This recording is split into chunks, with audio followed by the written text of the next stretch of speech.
प्रमोद शर्मा जी, हम सभी के अभिभावक जिला कार्य समिति सदस्य आदरणीय राजकुमार मंडल जी, हमारे पुखली नगर ग्रामीण के संयुक्त अध्यक्ष रहे हमारे अभिभावक आदरणीय नयन पाठक जी, बैठक में मौजूद नंदलाल पासवान जी, किसान मोर्चा के जिला अध्यक्ष बड़े भाई केशव ठाकुर जी, भारतीय जनता युवा मोर्चा के नगर मंडल अध्यक्ष नीलमणि ठाकुर जी, भारतीय जनता युवा मोर्चा के जिला उपाध्यक्ष बड़े भाई रणधीर चौधरी जी, अल्पसंख्यक मोर्चा नगर मंडल के अध्यक्ष मोहम्मद हाफिज फैयाज जी, बैठक में मौजूद पुखली नगर मंडल के मंत्री भाई सत्यानंद जी, रामनगर विदल से संबंध रखने वाले भारतीय जनता पार्टी के वरिष्ठ कार्यकर्ता संजय भगत जी, हम सबों के सुख दुख के साथी भारतीय जनता पार्टी के कार्यकर्ता शत्रुघ्न ठाकुर जी, नगर मंडल के यशस्वी महामंत्री बड़े भाई अशोक सावंकार जी,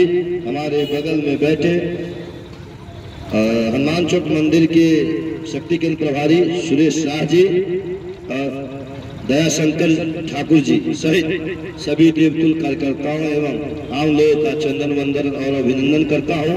आज हम लोग जो सरकारी किताब लेके खड़े हुए हैं, ये महामहिम राष्ट्रपति, भारत की पहली महिला राष्ट्रपति और जनजाति समाज से आने वाली पहली महिला महामहिम राष्ट्रपति जी का यह अभिभाषण है, जो लोकतंत्र के सबसे बड़े मंदिर भारतीय संसद भवन में दिया गया था। और इस भाषण में न एक शब्द कोई आदमी नया जोड़ सकता है, न कोई नया शब्द इसमें घटा सकता है। उनके शब्दों में आप सबों ने अब तक सुना कि भारत ने किस प्रकार तरक्की की है। 2014 से पहले मनमोहन सिंह हमारे प्रधानमंत्री हुआ करते थे और सारी विदेशी ताकतें हमें आंख दिखाया करता था, परंतु हमारे देश के महान जनता के द्वारा 2014 में देश की बागडोर भारतीय जनता पार्टी को दी गई और नरेंद्र मोदी जी की अगुवाई में भारतीय जनता पार्टी की सरकार जब से केंद्र में बनी है, तब से भारत निरंतर नए नए कीर्तिमान को बनाए जा रही है।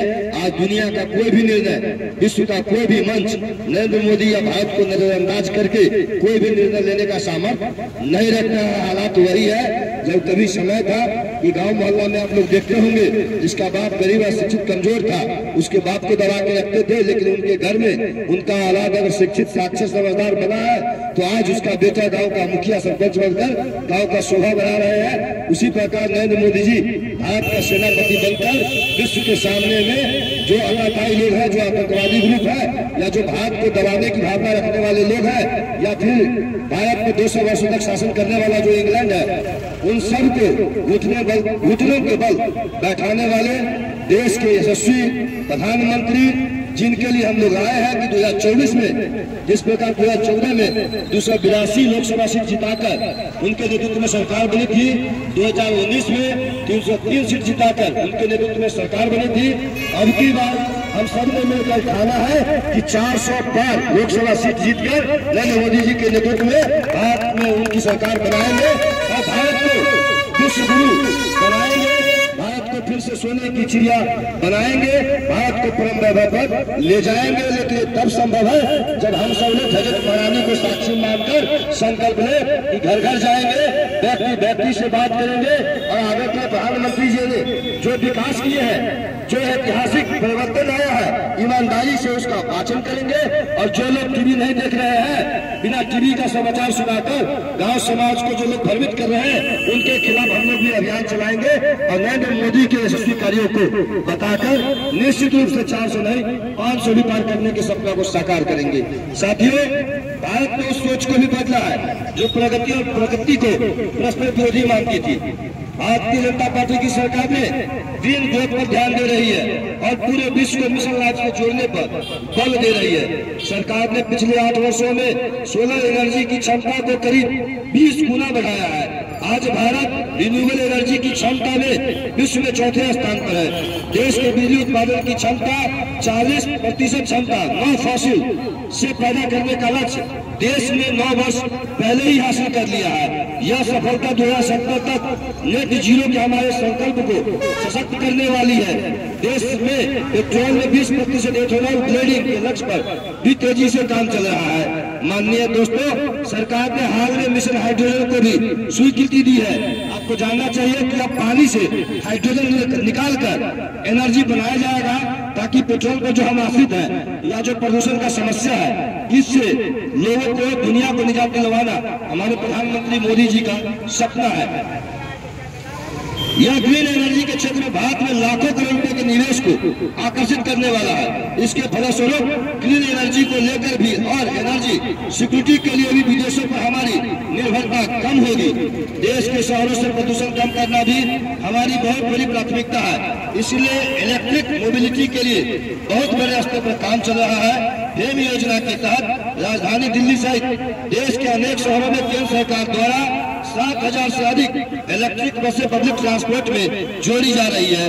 बीते 8 वर्षों में देश में मेट्रो नेटवर्क में 3 गुना से अधिक की बढ़ोतरी हुई है।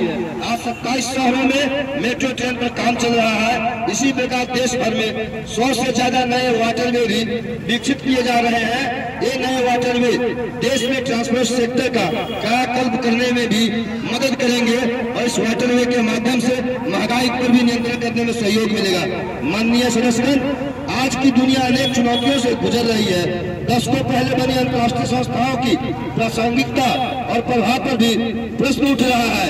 इन परिस्थितियों में भारत ऐसा देश बनकर उभरा है जो आज की विभाजित दुनिया को किसी न किसी रूप में जोड़ रहा है। भारत आज उन देशों में है जो ग्लोबल सप्लाई चेन पर विश्वास को फिर से सशक्त कर रहे हैं। इसलिए आज दुनिया भारत की तारीफ उम्मीद की नजरों से देख रही है। साथियों, जानना चाहिए कि रूस और अमेरिका दोनों देशों विरोधी दुश्मन है, एक दूसरे के कट्टर दुश्मन है, लेकिन भारत के प्रधानमंत्री नरेंद्र मोदी जी के सामने या भारत के सामने दोनों को एक साथ बैठना पड़ता है। आप लोगों ने सुना होगा कि बाघ और बटेर को एक घाट पर पानी पिलाना है, तो नरेंद्र मोदी जी के नेतृत्व में विश्व में यह अभियान चल पड़ा है।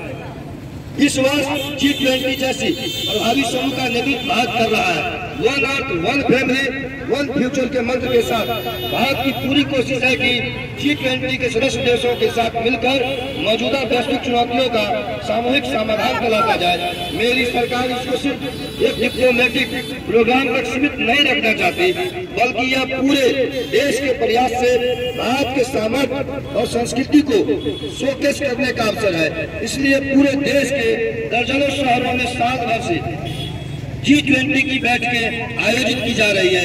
माननीय सदस्यगण, यह भारत के वैश्विक रिश्तों का बेहतरीन दौर है। हमने दुनिया के विभिन्न देशों के साथ अपने सहयोग और मित्रता को सशक्त किया है। एक तरफ हम इस वर्ष SCO की अध्यक्षता कर रहे हैं, तो वहीं दूसरी तरफ वर्ल्ड का मेंबर होने के नाते इंडो पैसिफिक में शांति, स्थिरता और समृद्धि के लिए काम कर रहे हैं। मित्रों, हमने अपने राष्ट्रीय हितों को सर्वोपरि रखते हुए अपनी भूमिका का विस्तार किया है। अफगानिस्तान में भूकंप हो या फिर श्रीलंका का संकट, हम सबसे पहले मानवीय सहायता लेकर पहुंचे हैं।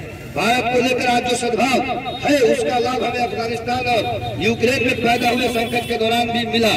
संकट में फंसे अपने नागरिकों को हम इन देशों से सुरक्षित लेकर आए।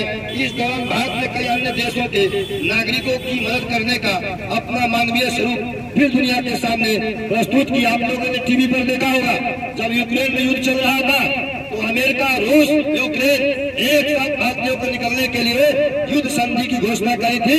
और हमारा कट्टर दुश्मन, हमारा जन्मजात दुश्मन पाकिस्तानी भी अपने सीने पर तिरंगा लगाकर और अपना जान बचाने में कामयाब हुए थे।